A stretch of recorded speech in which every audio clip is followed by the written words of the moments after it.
Alors, je voulais vous faire un retour sur concevoir des formulaires efficaces pour aller un petit peu plus en profondeur ou un peu plus en détail sur l'utilisation des champs, des libellés, des différentes choses.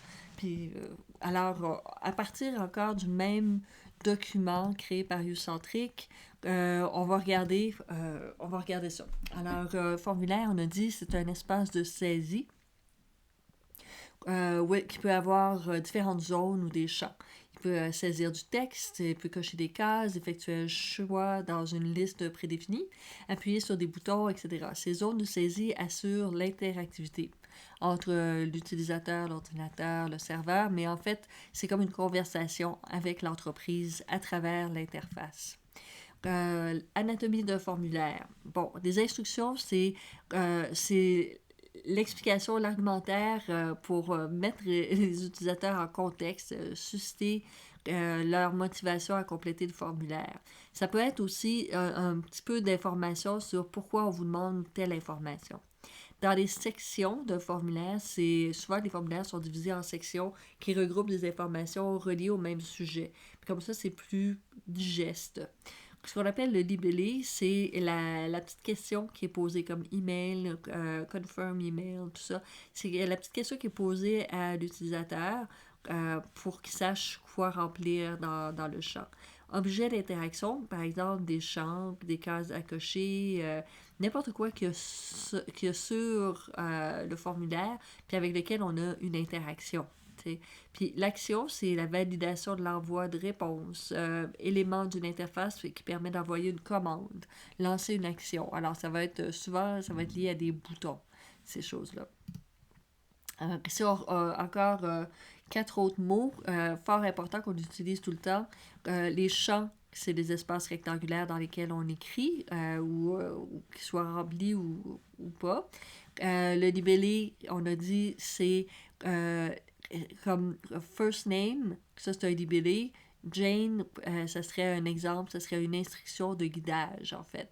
L'instruction de guidage, c'est pour nous dire qu'est-ce qu'on attend, dans quelle forme on l'attend. Puis le bouton, ben c'est un bouton.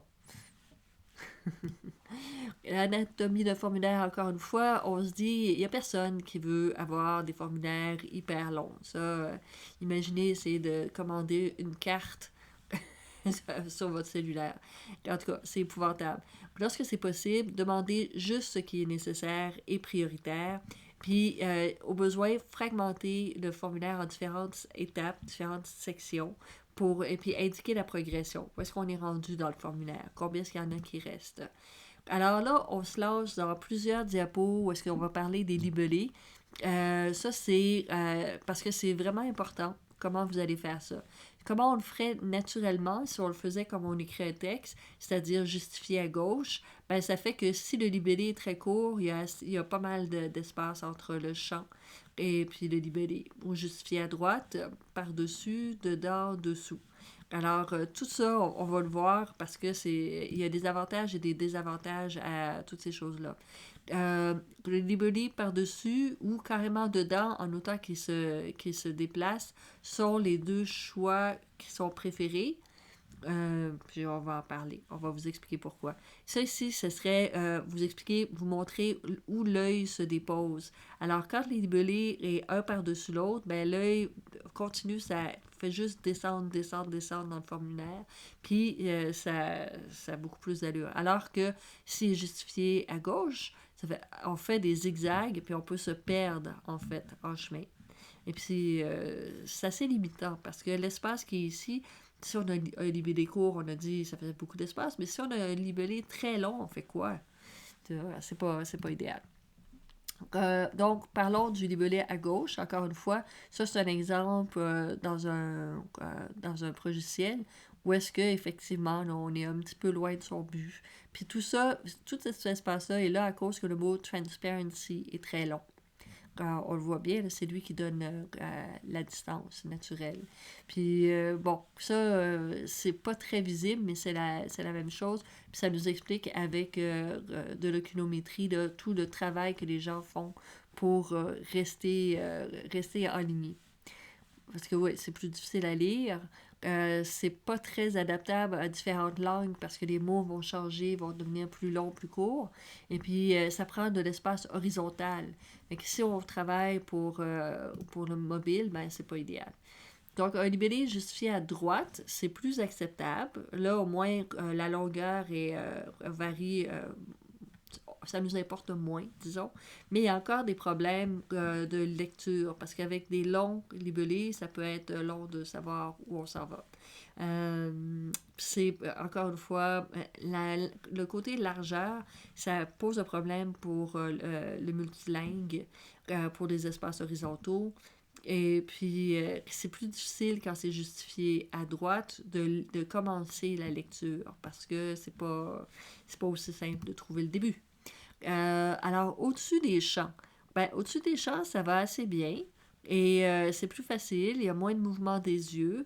Selon les langues, la longueur des textes, ici, on a beaucoup de place, donc ça fait pas de beaucoup de changements dans notre design.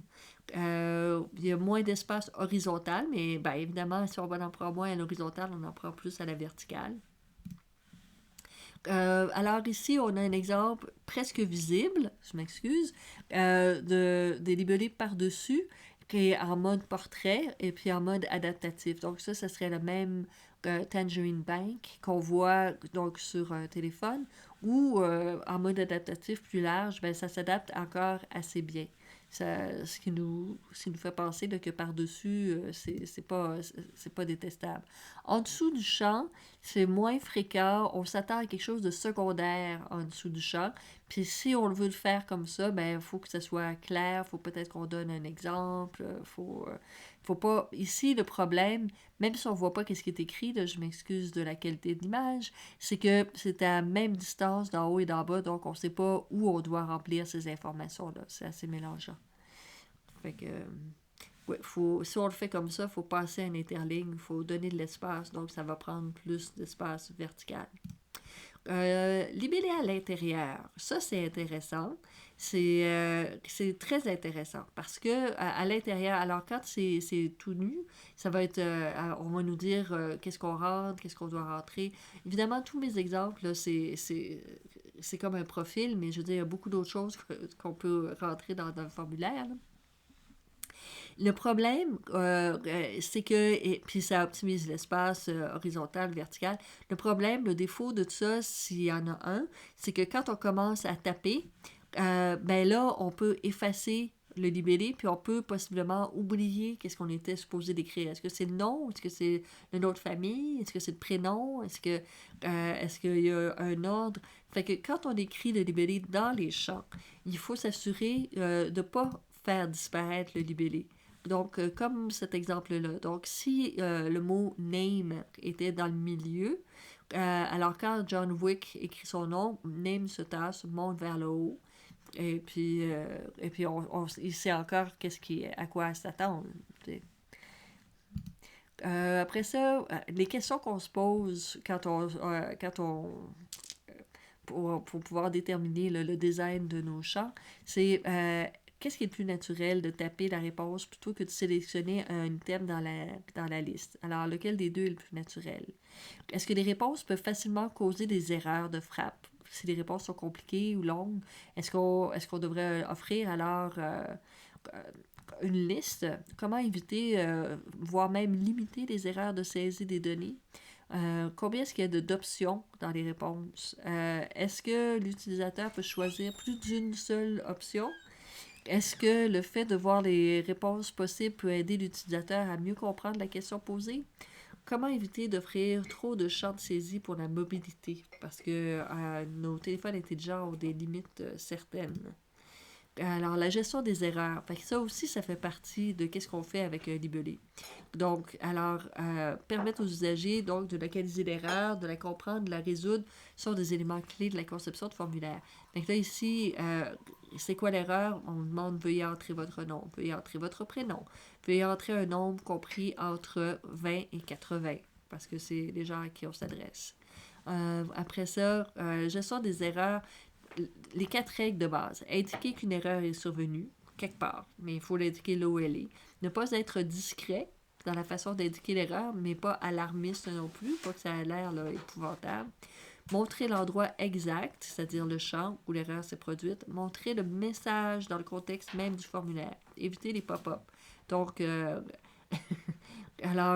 champ est obligatoire. Je préfère utiliser mon adresse actuelle. Alors, go, faites ça. Ici, avec ma dernière slide de cette petite présentation-là, j'aimerais ça vous montrer, une fois que vous avez géré tout ça, à quoi ça sert, de quoi ça va avoir l'air.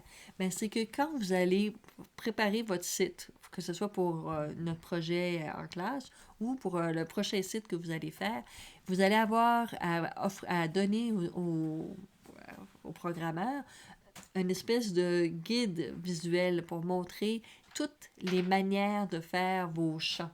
Alors, un champ qui serait inactif, ça serait comme ça, puis là, vous indiqueriez quelle typographie vous utilisez. Là, s'il y a un texte d'information, quand il est actif, disons que j'ai cliqué dedans, ben là, on a 55 caractères de 100 qui sont déjà rentrés. Disons qu'il y a une erreur, ben là, de quoi ça a l'air un champ d'erreur? Alors, c'est où, c'est quoi?